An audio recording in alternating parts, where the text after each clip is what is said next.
नमस्कार साथियों, गौरव ज्ञान धारा में आप सभी का स्वागत है। तो कैसी चल रही है आप लोगों की पढ़ाई? अच्छी चलनी चाहिए मेरे हिसाब से। और जो विद्यार्थी कह रहे हैं ना बार बार, गुरुजी सीईटी का बैच शुरू कर दो, गुरुजी सीईटी का पढ़ा दो। अरे टाबरो, एक क्लास जी को पढ़ा रही हूं थे थंबनेल मत मन लागो देखो कोनी कैसे ही ढंगू। और सीईटी खातिर ही तो है रेट 2026 सीईटी 2026।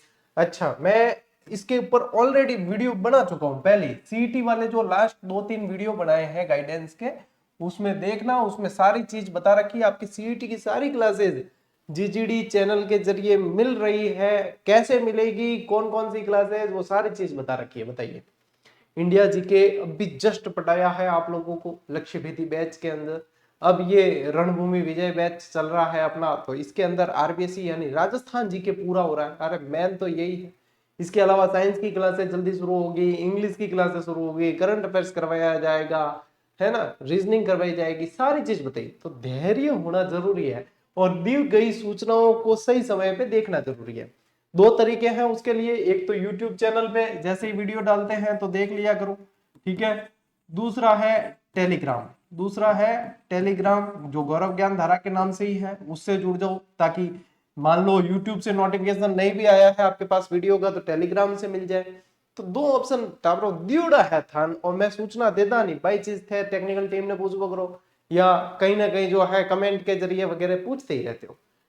वो पूछना भी उसे ही पड़ता है जिसने ध्यान नहीं दिया। जिसे क्लास के प्रारंभ के 2 मिनट में दी गई सूचना भी उसका टाइम वेस्ट लगे, उसे फिर बहुत सारे जो है अपने जीवन के कीमती, जो मैं कह सकता हूं कि आपके टाइम पीरियड को वहां पे इन्वेस्ट करना पड़ता है उसी 1-2 मिनट के अंदर दी गई जानकारी को फिर से जानने के लिए। ठीक है, चलिए, आप लोगों को सबको पता है टाबरो, ये भाई साहब किताब आने से पहले इसका जो इंतजार हो रहा है और जो विद्यार्थियों की डिमांड चल रही है, भाई मैं क्या कहूं इसके लिए अब। और बिल्कुल सही समय, इसके ऊपर पिछले 2-3 साल से बहुत जम के मेहनत की। पहले हमने मेहनत की, जिले चेंज हो गए थे, लेकिन फिर भी बहुत अच्छा रेस्पॉन्स उस पर रहा था प्रथम संस्करण में। ये दूसरा संस्करण है और अब भाई साहब आप देख रहे हो कि क्या सही समय है इसका, क्योंकि वही चीज पूछी जा रही है जो इसमें अपन ने दे रखी। और रीट के अंदर बहुत शानदार प्रदर्शन, लैब असिस्टेंट में बहुत शानदार प्रदर्शन आने वाली हर एग्जाम के लिए, चाहे राजस्थान का कोई भी एग्जाम दे रहे हो, ये पढ़नी है। मतलब एक 6ठी से 10वीं की किताब है, साइड में करो उन्हें, क्योंकि उसमें से क्या प्रश्न बनेगा क्या नहीं वह चीज समझ में नहीं आती है। थ्योरी है उसमें से ही आते हैं, और उसी पे आधारित आप लोगों को वह चीज दे दी कि सवाल ऐसे बनेगा, व्याख्या ये है, इस तरीके से याद कर लो बस। और आरबीएससी में जो अधूरापन है, मान लीजिए आरबीएससी 60% है तो ये 100% है, यानी कि 40% जो अधूरापन उसके अंदर है उसको पूरा किया गया। अब विद्यार्थियों के बहुत सारे सवाल, गुरुजी कब आएगी, कैसे आएगी, कैसे ऑर्डर करें, हमें मिल नहीं रही। अरे मिलेगी तो तब जब मैं आप लोगों को यहाँ से हरी झंडी दे दूंगा, क्या भाई आ गई, जब मैं कह दूं ना कि हाँ आ गई, वो लिंक है, आएंगी विशेषताएं आएगी, तब इसका लाइव विमोचन करेंगे। अभी अपन ने इस चैनल पे मान लीजिए 4-5 महीने होंगे लाइव वीडियो नहीं आया है, इसका लाइव विमोचन करेंगे और आपकी हजारों की तादाद के अंदर इसका लाइव विमोचन होगा। तब जो है इसको देंगे, तो निश्चिंत रहो। उसके लिए क्या है, टेलीग्राम से जुड़ जाओ। टेलीग्राम पे आप लोगों को सूचना नहीं मिली है, यानी कि कहीं कोई सूचना उपलब्ध नहीं है। टेक्निकल टीम पे पिछले 2 दिन के अंदर कम से भी कम 4 से 5 हजार मैसेज आ गए हैं सिर्फ इस किताब के बारे में पूछने के लिए।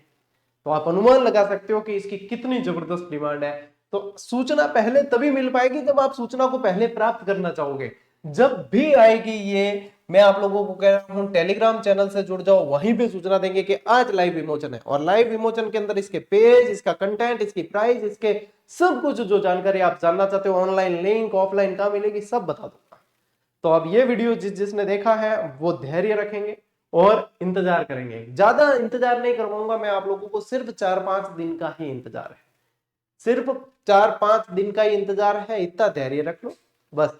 फिर आप लोगों के ये किताब देने वाला है। आगे बात समझ, अब जो सुन लियो है बे और टाबरा ने शेयर कर दो, ठीक है। चलो टाबरा, अब करा के क्लास शुरू। ओके चलिए शुरू करते हैं। आज अपन क्या पढ़ रहे हैं, ये देखो, चौहान वंश पढ़ रहे हैं आज, ठीक है। चौहान यानी कि शाकंभरी के चौहान अपन पढ़ रहे हैं, ये ध्यान में रखना है अपन को। देखो यहाँ पे बात करते हैं तो चौहान वंश की जब जब बात होती है ना, तो इन्हें कहा जाता है शाकंभरी के चौहान। क्या कहा जाता है, शाकंभरी के चौहान इन्हें कहा जाता है। और शाकंभरी के चौहान से ही फिर आगे शाखाएं डिवाइड हुई है। शाकंभरी के चौहान से ही फिर आगे शाखाएं डिवाइड हुई है। अब शाकंभरी के चौहान यानी कि इनके एक तो पूछे जाते हैं आप लोगों को आदि पुरुष, इनका क्या है आदि पुरुष पूछा जाता है, जिसे अपन मूल पुरुष भी कहते हैं। जिसे क्या कहते हैं, मूल पुरुष भी कहते हैं, जो है भाई साहब वासुदेव चौहान। कौन है, वासुदेव चौहान है। और वासुदेव चौहान ने आप लोगों को बता दूं कि 551 रुपए का प्रसाद चढ़ाया और इसकी नींव रख दी चौहान वंश की। यानी कि 551 के अंदर, 551 ईस्वी के अंदर चौहान वंश की नींव रखी है।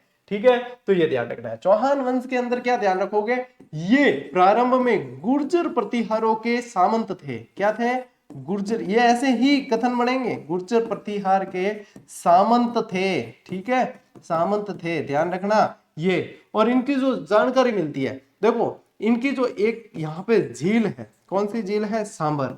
ठीक है, और इनकी जो राजधानी प्रारंभ की रही है, राजधानी वो भी ध्यान रखना अहिछत्रपुर। क्या रही है, अहिछत्रपुर, जो नागौर वाला क्षेत्र है वो रही है। तो ये जो है सांबर वाला क्षेत्र, ये शपाद लक्ष्य के नाम से जाना जाता था। क्या कहलाता था, शपाद लक्ष्य के नाम से जाना जाता था। यानी इसका मतलब क्या हुआ, 1.25 लाख गांवों का समूह, 1.25 लाख गांवों का समूह इसे कहा जाता था। आगे बात समझता ब्रो, 1.25 लाख गांवों का समूह, इसलिए शपाद लक्ष्य। ठीक है, अब यहीं पे जो है इनकी शाकंभरी के चौहानों की नींव रखेगी, शाकंभरी के चौहान वंश की नींव रखी। फिर यहां से जो है शाखाएं डिवाइड होती है, यहां से शाखाएं डिवाइड होती है, ये ध्यान रखना है आपको। अहिछत्रपुर इनकी प्राचीन यानी पहली राजधानी थी, ये ध्यान रखना है। और भाई साहब ये पहले गुर्जर प्रतिहारों के सामंत थे, लेकिन एक शासक आता है आगे, गुवक आएगा। ये गुवक जो है प्रथम स्वतंत्र शासक भी बनता है। नागभट्ट द्वितीय का सामंत था ये, लेकिन प्रथम स्वतंत्र शासक बनने वाला, यानी कि बाद में ये स्वतंत्र शासक हो गए, ये प्रथम स्वतंत्र शासक बनने वाला जो है वो गुवक रहा है, वो गुवक रहा है।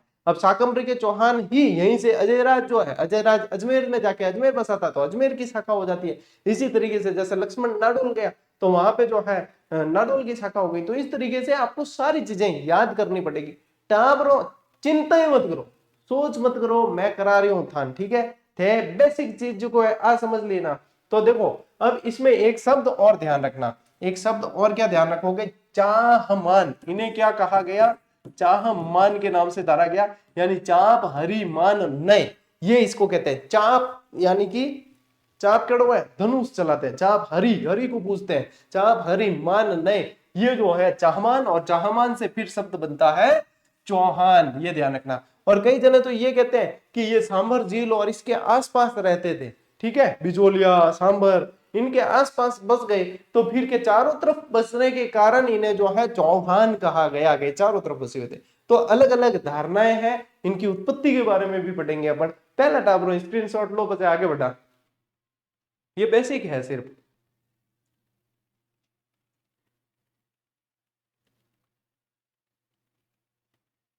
ठीक है, देखो चौहान वंश गुर्जर प्रतिहारों के प्रारंभ में सामंत थे।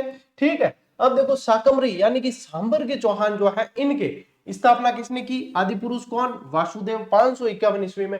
नाडोल के जो चौहान है इनकी किसने की, लक्ष्मण ने। याद कैसे रखोगे, नाल, अरे नाल शब्द तो याद रह जाए नहीं, नाल शब्द तो याद रह जाए नहीं, तो नाल याद रख लियो, नाउ नाडोल है और लऊ लक्ष्मण देव चौहान है।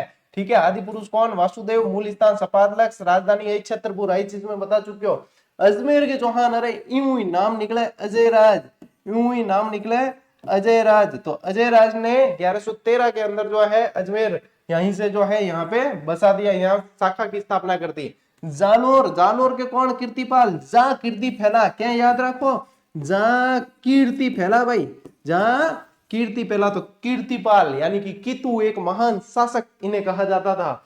बूंदी में कौन सा वंश था, हड्डा वंशी चौहान थे। तो बूंदी में, बूंदी किसके चढ़ती है, बूंदी प्रसाद किसके चढ़ता है, देवताओं के। तो बूंदी में देवा हड्डा, क्या ध्यान रखोगे, देवों के चढ़ी है बूंदी, बूंदी में देवा हड्डा। सिरोही, सिरोही के अंदर मैंने अक्सर विद्यार्थियों से कहा है कि ये गीत है शीलू, एक है ना पीलू तेरे नी ने नी नी नी नी नी नी नी, पूरे नहीं गाऊंगा, यहाँ पे बॉलीवुड के गीत है, ठीक है, होठों की शबनम वगैरह ऐसे शब्द आते हैं उसके अंदर। तो देखो सिरोही के चौहान, यहाँ पे क्या ध्यान रखना है आपको, सीलू, क्या ध्यान रखना है, सीलू से ध्यान रखना, सिरोही लुम्बा चौहान। और रणथंभौर के चौहान के अंदर क्या याद रखोगे भाई साहब, गोविंद राज ने यहाँ की शाखा की स्थापना की है। और ये चीजें पूछी जाती है, ये चीजें पूछते हैं, तो ये सारे के सारे याद होने चाहिए, ठीक है। अभी तो अपन आरबीएससी के कंटेंट पे आए नहीं, अभी तो अपन उसकी भूमिका बना रहे हैं, अभी तो अभी आरबीएससी के कंटेंट पे आएंगे, एक बार स्क्रीनशॉट लो, ठीक है। अब ये है भैया इनका वंश वृक्ष, ये क्या है, ये पूरा इनका वंश वृक्ष है। देखो सबसे पहले शाकंभरी यानी कि सांबर के चौहानों की स्थापना किसने की, वासुदेव चौहान ने। काल कौन सा है, 551 ईस्वी है। अब यहां से दो शाखाएं निकलती है, यहां से एक शाखा और यहां से दो शाखा। एक शाखा नाडोल के चौहान कहलाए, जिनके संस्थापक कौन थे, लक्ष्मण देव चौहान। और 960 ईस्वी के अंदर ये शाखा की स्थापना की। एक अजय राज जो 1113 के अंदर अजमेर की शाखा की स्थापना करते हैं। अब नाडोल की शाखा आगे जाकर फिर दो भागों में बढ़ जाती है, एक तो बढ़ जाती है जालोर की शाखा में और एक बढ़ जाती है बूंदी की शाखा में। तो जालोर की शाखा की जो स्थापना की वो है कीर्तिपाल चौहान ने 1181 में, और बूंदी में किसने की है, देवा हाडा ने, जो 1241 के अंदर करते हैं।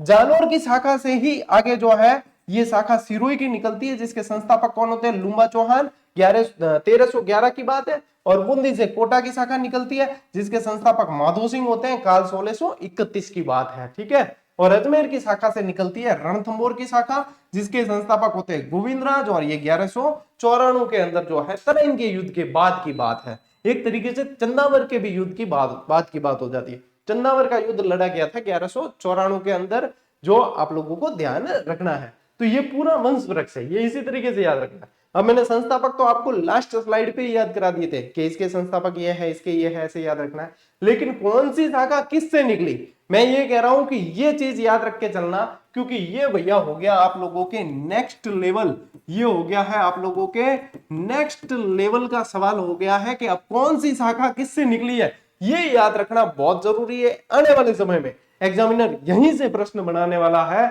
ये सूचना आप समझ लीजिए कि मिल चुकी है, ठीक है। तो बढ़िया तरीके हूँ पढ़ो, बढ़िया तरीके हूँ याद कर लो, जिको मैं बता रही हूँ थाने देख लो थे, लैब असिस्टेंट एग्जाम देखो, चाहे रीट्रो एग्जाम देखो, जिको जिको चीजें पढ़ाई जब सब जगह विकेट उड़ जाया करे नहीं, बटे भी जिजिडियन शतक ठोक दिया करे। इन वास्ते पूरे विश्वास के साथ, पूरी तल्लीनता के साथ, पूरी शिद्दत के साथ, पूरी मेहनत के साथ दम लगाना है, जोर लगाना। मैं थान बता रही हूँ कि ए सवाल बाणी इस तरीके हम पढ़ लियो, बस पढ़ लियो थे तो बस बता दियो थान, ले स्क्रीनशॉट।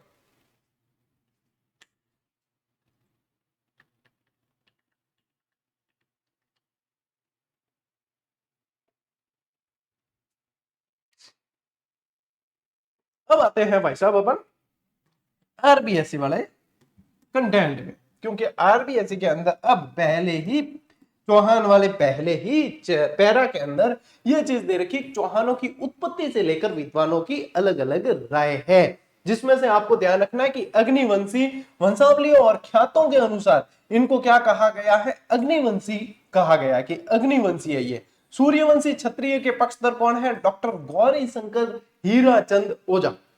शंकर, शंकर जी के यहाँ पे चांद और सूरज आप लोगों को पता है, तो वहां से ध्यान रखना सूर्यवंशी, ठीक है।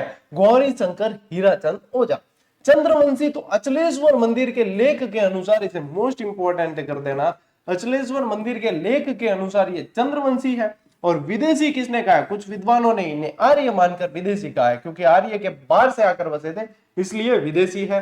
और ब्राह्मण वंशी किसने कहा है, ब्राह्मण कौन है, शर्मा जी। तो डॉक्टर दशरथ शर्मा के अनुसार ये ब्राह्मण थे। और ये पांचों के पांचों जो मत बताए हैं वो आप लोगों के आरबीएससी की पुस्तक में ऐसे के ऐसे दे रखे हैं, तो ये याद रखना है। क्योंकि अब देखो लैंग्वेज आधारित सवाल बन रहे हैं, और लैंग्वेज आधारित भी अपन छोड़ नहीं रहे हैं, ये आप लोगों को ध्यान रखना है। चाहे आप सीईटी दे रहे हो, देख लेना, फिर से बता रहा हूं, चाहे आप सीईटी दे रहे हो, चाहे आप रीट दे रहे हो, ठीक है, चाहे आप सेकंड ग्रेड दे रहे हो, ठीक, सेकंड ग्रेड, जिस भी एग्जाम के अंदर राजस्थान जीके पूछा जाता है, ये बैच देख लेना, आपको सारे प्रश्न इसमें से मिलने वाले, सारे प्रश्न इसी बैच में से मिलने वाले। फिर आते हैं अपन आदि पुरुष वासुदेव चौहान। सबसे पहले कौन शासक थे, वासुदेव चौहान, जिन्हें मूल पुरुष कहा गया। ये चौहान वंश के आदि पुरुष है। चौहान वंश के संस्थापक इन्हें माना जाता है। और बिजोलिया शिलालेख के अनुसार जो लिखा किसने, गुणभद्र ने, किसने लिखा, गुणभद्र का लिखा हुआ है ये बिजोलिया शिलालेख के अनुसार इनका समय 551 ईस्वी के लगभग था। ठीक है, चलिए, इन्होंने ही सांबर झील का प्रवर्तन यानी कि निर्माण करवाया है वासुदेव चौहान ने, और उसके आसपास बस गए, इसलिए कहा जाता है कि ये चौहान थे, कि चारों ओर बस गए इसलिए चौहान। और आपको पता है गुरु वशिष्ठ के अग्निकुंड वाला जो है सिद्धांत, उसके अंदर चौहानों की उत्पत्ति बताई गई है, जो आप लोगों को राजपूतों की उत्पत्ति वाली क्लास के अंदर पहले ही मैं करवा चुका हूं। तो एक बार स्क्रीनशॉट लो टाब्रो।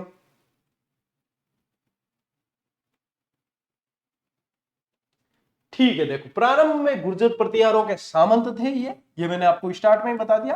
फिर देखो एक गुवक प्रथम इसके इनके शासक होते हैं, जो चौहानों को प्रतिहारों की अधीनता से मुक्त कराते हैं। लेकिन ये भी ध्यान रखें, साथ साथ ऐड कर देना, आरबीएससी में नहीं दे रखा, कि ये गुवक प्रथम जो होते हैं, यहां लिख लेता हूं मैं, गुवक प्रथम जो होते हैं ये नागभट्ट द्वितीय के सामंत होते हैं, नागभट्ट द्वितीय के सामंत होते हैं भाई साहब। ठीक है, गुवक। और इन्होंने हर्षनाथ मंदिर का निर्माण करवाया, हर्षनाथ मंदिर का निर्माण करवाया है। ठीक है, निर्माण करवाया है। तो ये भी आप लोगों को साथ साथ में ध्यान रखना है। ठीक है, अब फिर इनके समय जो है शासक इनके बाद में, अच्छा इनके बाद में आपको ये भी ध्यान रखना है कि चंदनराज और शासक हुए थे, जो आपके आरबीएससी में नहीं दे रखा, चंदनराज और हुए। अच्छा, चंदनराज के अंदर क्या ध्यान रखोगे, चंदनराज की एक रानी थी रुद्राणी, चंदनराज की एक रानी थी रुद्राणी, ये शिव भक्त थी, ये शिव भक्त थी। और ये क्या करती रुद्राणी, 1000 दीपक प्रतिदिन पुष्कर झील में प्रवाहित करती, पुष्कर झील में प्रवाहित करती, पूजा करती। ठीक है, तो चंदनराज के अंदर ध्यान रखना, गुवक प्रथम तो ध्यान में रखा ही है, तो चंदनराज के अंदर भी ध्यान रखना ये। ठीक है, फिर एक शासक हुए वाकपति राज। ठीक है, कौन हुए, वाकपति राज। एक्चुअल में इन्हें जो है पूर्ण रूप से स्वतंत्र शासक कहा गया, कि पूर्ण रूपेण स्वतंत्र शासक इन्हें कहा गया। ठीक है, ये वाकपति राज। ठीक है, ये ध्यान रखना, इन्होंने प्रतिहारों को परास्त कर अपनी शक्ति का प्रदर्शन किया, पूर्ण रूपेण स्वतंत्र शासक इन्हें कहते हैं। ठीक है, फिर आपको ध्यान रखना है कि विग्रह, ये प्रारंभिक शासक है सारे के सारे, ये प्रारंभिक शासक है। विग्रहराज द्वितीय ध्यान में रखें, इन्हें एक शक्तिशाली शासक माना गया। और 973 ईस्वी का हर्षनाथ शिलालेख जो है वो इनकी विजयों का उल्लेख करता है। ठीक है, हर्षनाथ लेख के अंदर इनकी विजयों का उल्लेख देखने को मिलता है। इन्होंने गुजरात के चालुक्य शासक मूलराज को पराजित किया था। ठीक है, गुजरात के चालुक्य शासक मूलराज को पराजित किया। देखो गुजरात के चालुक्यों और यहाँ अजमेर के चौहान या शाकंभरी के चौहानों के अंदर वैवंश्य भी रहा है और वैवाहिक संबंध भी स्थापित हुए हैं, जो मैं आपको बताऊंगा। अर्णोराज के समय जो है वैवाहिक संबंध स्थापित हो गए थे। तो यहाँ पे पहले जो है इनके रहा है, ये वैमनस्य का दौर रहा है। तो ये आप लोगों को ध्यान में रखना है, किसके अंदर, विग्रहराज द्वितीय के अंदर। फिर भाई साहब ध्यान रखेंगे अपन गोविंद तृतीय, क्या ध्यान रखेंगे, गोविंद तृतीय। पृथ्वीराज विजय ग्रंथ में इन्हें वेरीगट का मतलब होता है शत्रु संहारक। और पृथ्वीराज विजय का जहां नाम आया है तो नए टावर जीते हैं वो ध्यान रखेंगे जयानक, क्या ध्यान रखोगे, जयानक द्वारा रचित पृथ्वीराज चौहान के समय ये जयानक पंडित द्वारा लिखी गई है। अब मैंने इसलिए ऐसा क्यों कहा कि नए टावर ध्यान रखेंगे, अरे क्योंकि पुरानियां ध्यान है, पुरानियां सब ध्यान है कि जयानक के लिखी, अच्छा पृथ्वीराज रासोपूर्ण लिखी, ऐसी सारी चीजें बंद ध्यान है। इसलिए जो नए जो बच्चे हैं उनको विशेष रूप से ध्यान देना कि यहाँ से भी सवाल बनते हैं। ठीक है, ये ध्यान रखना है आपको। वेरीगट की उपाधि से ये सवाल बन चुका है। वेरीगट की उपाधि यानी शत्रु संहारक की उपाधि किसने धारण की, गोविंद तृतीय ने की। और इतिहासकार फरिश्ता के अनुसार इन्होंने गजनी के शासक को मारवाड़ में आगे बढ़ने से रोका था। किसकी बात हो रही है, गोविंद तृतीय की बात हो रही है। किसकी बात हो रही है, गोविंद तृतीय की बात हो रही है। ठीक है, तो ये भी ध्यान रखना है आपको, स्क्रीनशॉट ले लो। चलो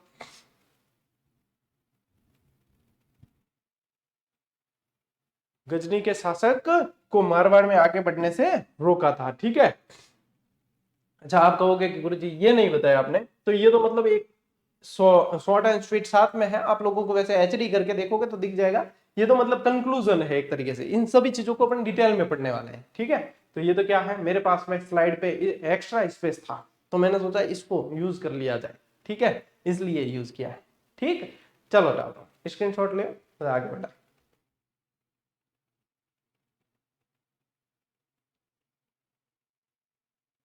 देखो भाई, फिर ध्यान रखना आपको मुख्य जो शासक है भाई साहब अजय राज, 1105 से 1133 तक इनका टाइम पीरियड अजय राज चौहान का।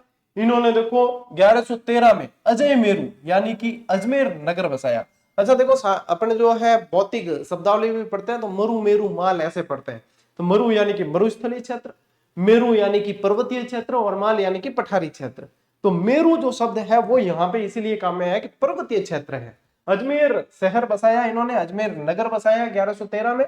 और इन्होंने जो है चांदी और तांबे के सिक्के चलाए हैं जिसमें अजय प्रिय द्रमस या अजय प्रिय द्रम लिखा हुआ पाया है। और कहा जाता है कि इन सिक्कों पर इनकी रानी सोमलवती का नाम था, यह भी शैव भक्त थी, सोमलवती का नाम मिलता है। और ऐसे कहते हैं कि एक तरफ तो लक्ष्मी, एक तरफ तो लक्ष्मी का चित्र और एक तरफ सोमलवती का चित्र और लिखा हुआ अजय प्रिय द्रम।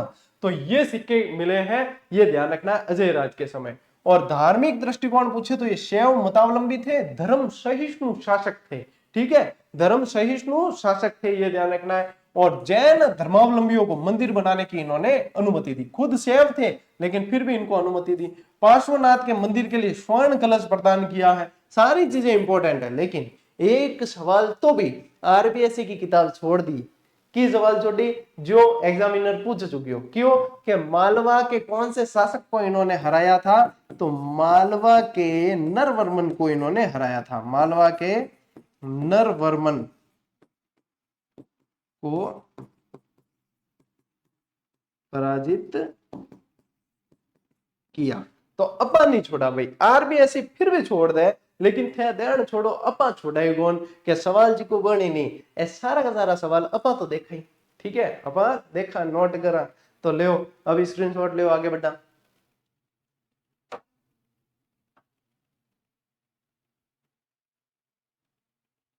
ठीक है भाई साहब, फिर इनके बाद में शासक बनते हैं अर्णोराज, 1133 से 1155 तक इनका टाइम पीरियड रहा।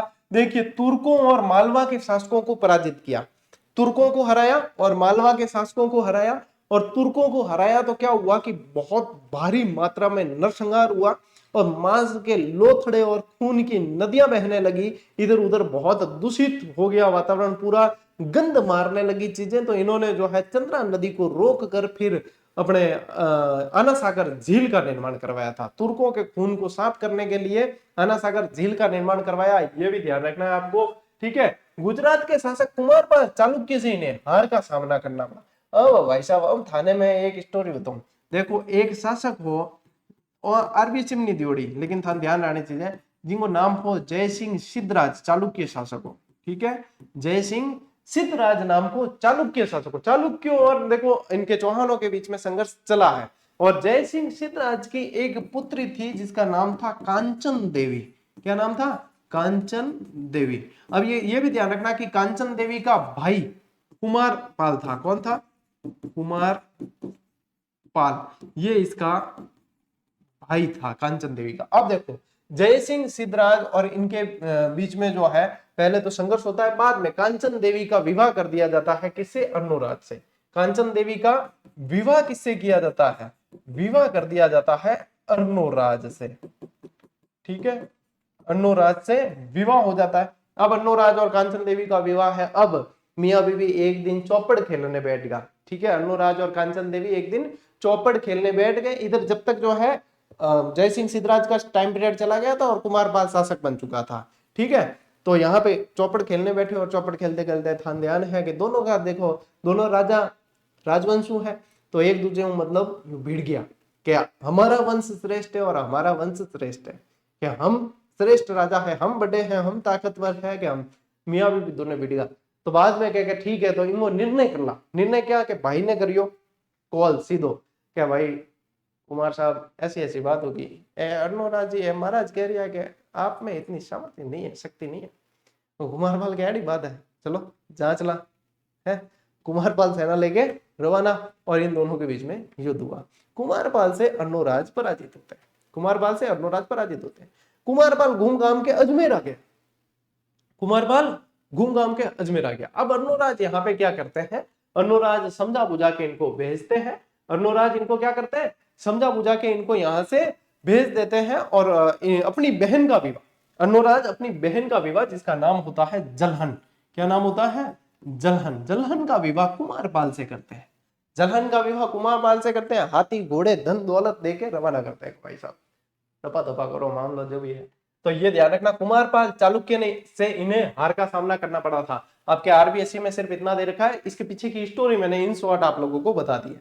ठीक है, फिर क्या है, आना सागर झील का निर्माण क्यों करवाया था वो मैंने बता दिया। इन्होंने पुष्कर में वरा मंदिर का निर्माण करवाया है। अर्नोराज के बारे में क्या ध्यान रखोगे, पुष्कर के अंदर वरा मंदिर का निर्माण करवाया। और भाई साहब एक चीज और ध्यान रखना, इनके समय में देवघोष, क्या ध्यान रखोगे, इनके समय में देवघोष और धर्मघोष नाम के विद्वान थे। देवघोष और धर्मघोष नाम के विद्वान हुए हैं अर्नोराज के समय भाई साहब, है ना। ये भी ध्यान रखना है, ये भी पूछते हैं। तो अपन इसलिए मैं कहता हूं आपको, बार बार आप लोगों को लगता होगा गुरुजी बार बार कह रहे हैं कि मैं पूर्णता के साथ लेकर जा रहा हूं। अरे भाई कई सारे टावर नए आते हैं, इनको पता ही नहीं, और उस चक्कर में क्या होता है कि ये भी चारों तरफ से दिग्भ्रमित किए हुए होते हैं कि नहीं नहीं पैसे तो खर्च करने पड़ेंगे, बाकी आप लोगों के सवाल नहीं बनते हैं, ये यूट्यूब पे तो टाइम पास किया जाता है। अरे भाई यूट्यूब पे अगर टाइम पास देखना है किसी को तो जीजीडी की क्लासें आकर देखो, यहाँ से कंटेंट देखिए और पेड क्लास से देखिए और यहाँ से सिलेक्शन देखिए। करने की नियत होनी चाहिए, सीधी सी बात यह है,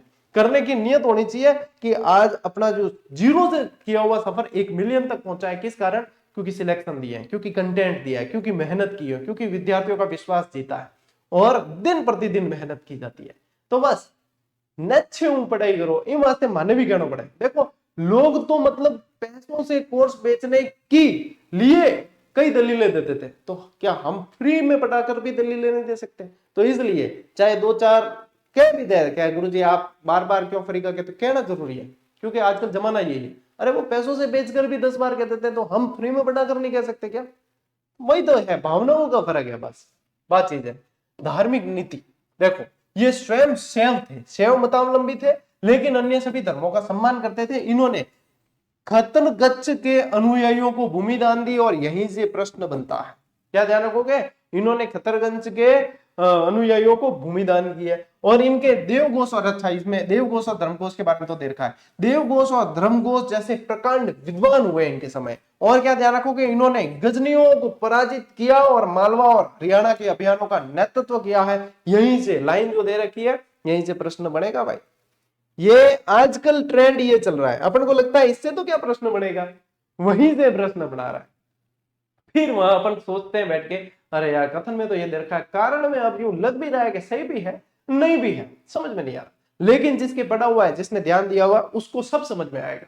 इसलिए ये लाइन है ना, इसको ध्यान रखना, इन्होंने गजनियों को पराजित किया और मालवा और हरियाणा अभियानों का नेतृत्व कर वंश का प्रभाव बनाए रखा है। आजकल एग्जामिनर नई पंक्तियां ढूंढ रहा है जिसपे बिल्कुल आसानी से ध्यान चला जाता है, वहां पे वो सवाल बनाने की कोशिश नहीं करके ऐसी जगह पे सवाल बना रहा है। तो ये चीजें अब आगे पूछी जाएगी भाई, ठीक है। तो अर्नोराज में आज ध्यान रखियो, ठीक है, अर्नोराज में ले लियो स्क्रीनशॉट फटाफट। अब इनके अर्नोराज का देखो एक पुत्र था, अर्नोराज का पुत्र जिसका नाम था जगदेव, क्या नाम था, जगदेव। जगदेव ने अर्नोराज की हत्या की, अर्नोराज की हत्या की, इसलिए इस जगदेव को कहा जाता है पितृहंता, पितृहंता कहा जाता है, चौहानों का पितृहंता इसे कहा जाता है, ये भी ध्यान रखना है, ठीक है। अब बढ़ते हैं आगे। फिर देखो अर्नोराज के बाद आपको ध्यान रखना है विग्रहराज। फिर भाई ये बन जाता है, जगदेव शासक बनता है, लेकिन जगदेव को विग्रहराज जो है वो हराकर और विग्रहराज शासक बन जाता है ना। और विग्रहराज शासक बनता है तो ये जो है चौहानों के जो है ये स्वर्णकाल कहलाता है, इनका टाइम पीरियड, इनका टाइम पीरियड क्या कहलाता है, स्वर्णकाल।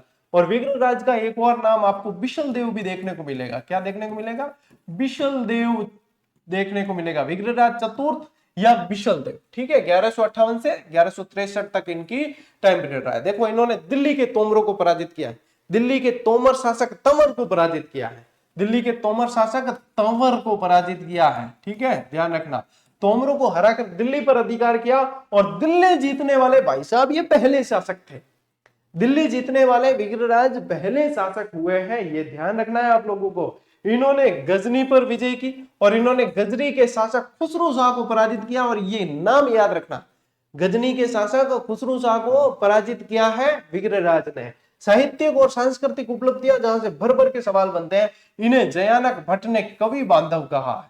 कवि बांधव या कटि बंधु ये देखने को मिलेगा, कवि बांधव या कटि बंधु देखने को मिलेगा, ये ध्यान रखना। और इन्होंने स्वयं हरिकेली नाटक लिखा है। अब देखो हरिकेली नाटक से संबंधित एक चीज बताता हूं, भारवी का कीर्तार्जुन नियम जो है एक ग्रंथ है, कीर्तार्जुन नियम, यानी कि जिसके अंदर कीरत रूप, महादेव जी का जो कीरत रूप है और अर्जुन उनका संवाद है, उसके ऊपर लिखा हुआ है कीर्तार्जुन नियम। उसके ऊपर हरिकेली नाटक लिखा हुआ है, जो किसकी रचना है, विग्रहराज चतुर्थ की रचना है, और ये ध्यान रखना है। अब इस हरिकेली नाटक की पंक्तियां क्या ध्यान रखोगे, इस हरिकेली नाटक की पंक्तियां राजा राम मोहन राय के स्मारक ब्रिस्टल जो इंग्लैंड के अंदर है उस पे भी है, और आपके हरिकेली नाटक की पंक्तियां 2.5 दिन के झोपड़े के अंदर है, जो इन्होंने संस्कृत विद्यालय की स्थापना कराई थी, उसको बदल के अपने 2.5 दिन का झोपड़ा बना दिया था कुतुबुद्दीन ऐबक ने, वहां पे भी उत्कीर्ण मिलता है।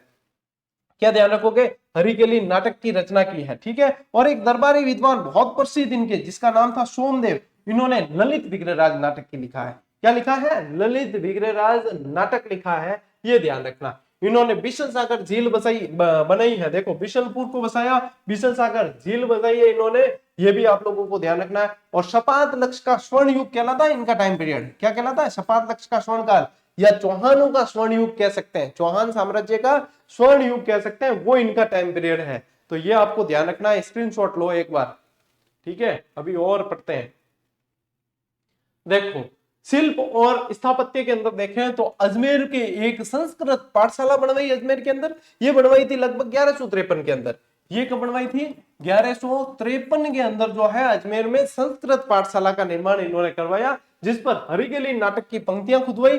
बाद में कुतुबुद्दीन ऐबक ने इसे तुड़वा कर एक मस्जिद में बदल दिया, जिसे 2.5 दिन का झोपड़ा कहा गया। अब 2.5 दिन के झोपड़े के पीछे की कहानी क्या है कि कई लोग तो ऐसा कहते हैं, इतिहासकारों में मतभेद है, कई लोग ऐसा कहते हैं कि ये 2.5 दिन में बनाया, कि भाई पहले से बनी हुई थी, तोड़ ताड़ के थोड़ा सा मस्जिद का रूप दे दिया, 2.5 दिन में बनाया, इसलिए 2.5 दिन का झोपड़ा कहते हैं। लेकिन ऐसा नहीं है, यहाँ पे क्या है कि पंजाब शाह का उर्स लगता है 2.5 दिन का, इसलिए इसे 2.5 दिन का झोपड़ा कहा जाता है, इसलिए इसे 2.5 दिन का झोपड़ा कहा जाता है। तो ये 2.5 दिन का झोपड़ा मस्जिद है, ये आप लोगों को ध्यान रखना है। इसे 16 खंभों का शहर भी कहते हैं, ये ध्यान रखना, ये नया प्रश्न दे रहा हूं आप लोगों को, इसे 16 खंभों का शहर ये भी कहा जाता है। किसकी बात कर रहा हूं, 2.5 दिन के झोपड़े की बात कर रहा हूं मैं, किसकी बात कर रहा हूं, 2.5 दिन के झोपड़े की बात कर रहा हूं, जो आप लोगों को ध्यान रखना है। ये पहले संस्कृत पाठशाला थी, बाद में जो है इसको तुड़वा के ये, और हरिकेली नाटक की पंक्तियां आपको मैंने बता दिया, ब्रिस्टल के अंदर राजा राम मोहन राय के स्मारक पे भी देखने को मिलती है। इन्होंने बिशलपुर नगर बसाया और वहीं बिशलपुर झील का भी निर्माण ये करवाते हैं, ठीक है, ये ध्यान रखना है। अब देखो बिशल देव के शासनकाल में शिलालेखों के अनुसार साम्राज्य शिवालिक से लेकर विंध्य तक था। शिलालेखों के अंदर कहते हैं कि शिवालिक से लेकर विंध्य तक था।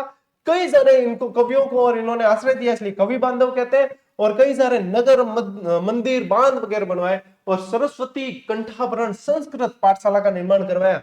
जो संस्कृत पाठशाला थी इसका नाम क्या था, सरस्वती कंठाभरण था, ठीक है, जिसे गुलाम वंश के कुतुबुद्दीन ऐबक ने 2.5 दिन के झोपड़े नामक मस्जिद में बदलवा दिया था। हर एक शब्द हर एक लाइन से बनने वाला प्रश्न है भाई साहब। विद्वानों के मत देखिए, डॉक्टर दशरथ शर्मा कहते हैं कि इन्हें एक महान सेनाध्यक्ष, विजेता, साहित्य संरक्षक और कुशल निर्माता मानते हैं। कौन, दशरथ शर्मा। किल हॉर्न वाला सबसे मोस्ट इंपोर्टेंट है।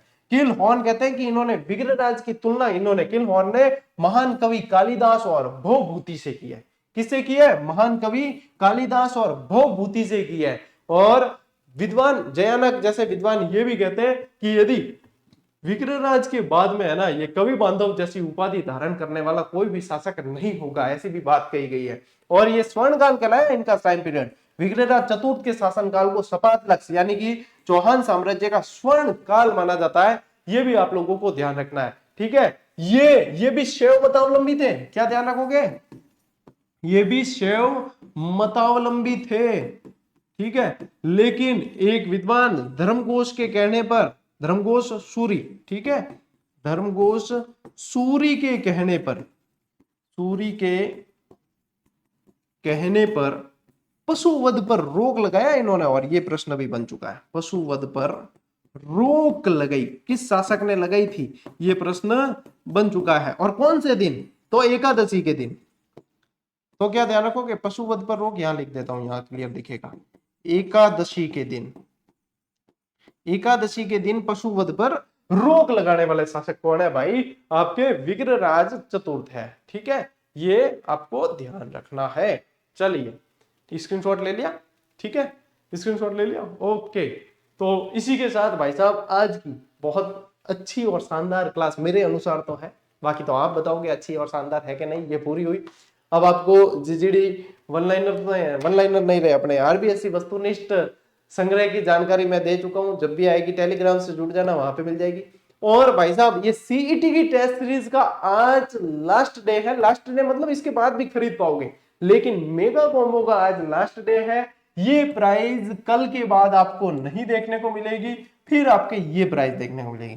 तो इतने जो धनवान है कि हाँ 25 रुपए एक्स्ट्रा ये लग रहा है, फिर थोड़ा सा जीएसटी होके 30-35 रुपए का फर्क पड़ेगा कि हाँ 30-35 हमारा तो एक्स्ट्रा लग जाए। जो चाहते हैं कि बच जाए तो ये भाई 12 बजे से पहले पहले ज्वाइन कर लेना, और कोई चाहते हैं नहीं हमारा तो लग जाएंगे, तो कोई नहीं, हम तो 2-4 दिन अच्छे से कर लेंगे, क्यों, तो वो बाद में करना, क्योंकि करनी तो आपको है ही है। क्योंकि ऐसी 10,000 ऐसे प्रश्न जो सीधे एग्जाम में देखने को मिलते हैं, ऐसे प्रश्न जो कथन कारण वाले भी है, ऐसे जो कालानुक्रम वाले भी है, ऐसे जो अभी लेटेस्ट बन रहे हैं, ऐसी प्रैक्टिस कोई नहीं करवाएगा। तो ये यहाँ पे ऑडियो के भाव मिल रही है चीजें, तो वो उनकी आप सही समय पे अहमियत जाने और अपना स्थान सुनिश्चित कर लो एक बार, फिर चाहे जचे जब प्रैक्टिस करना, लेकिन बाद में वंचित मत रह जाना, मैं ये कह रहा हूँ।